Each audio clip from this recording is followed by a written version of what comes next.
மக்களே, இன்னைக்கு நம்ம பார்க்க போற கதை என்னன்னா நேர்மை மற்றும் பொய். கோவில்பட்டி என்ற கிராமத்தில் அருண் என்ற சிறுவன் வாழ்ந்தான். அவன் புத்திசாலி, வேகமாக நினைக்கக்கூடியவன். ஆனால் ஒரு பழக்கம் அவனுக்கு இருந்தது.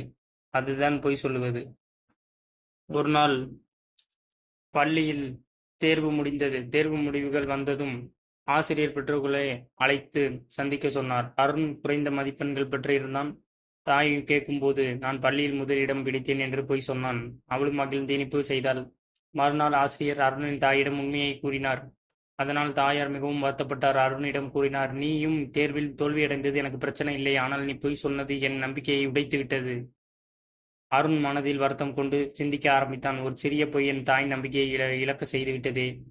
இதுதான் பொய்யின் பலன் என்று பிறவில் புரிந்து கொண்டான்.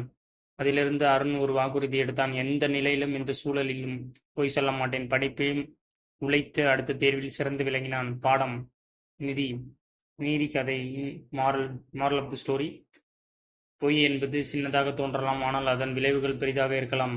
ஒருவரின் நம்பிக்கையை இழக்க செய்வது ஒரு தவறு மட்டுமல்ல, வாழ்க்கையில் மிகப்பெரிய இழப்பும் கூட. உண்மையை தான் பேச வேண்டும். உண்மை பேசுவது கடினம், ஆனாலும் அது மனதுக்கும் உலகத்துக்கும் நிலையை தரும். இந்த கதை பிடிச்சிருந்தா லைக் பண்ணுங்கள், ஷேர் பண்ணுங்கள், சப்ஸ்கிரைப் பண்ணுங்கள். கூடவே கீழே தெரிகிற பெல் பட்டனை கிளிக் பண்ணுங்கள்.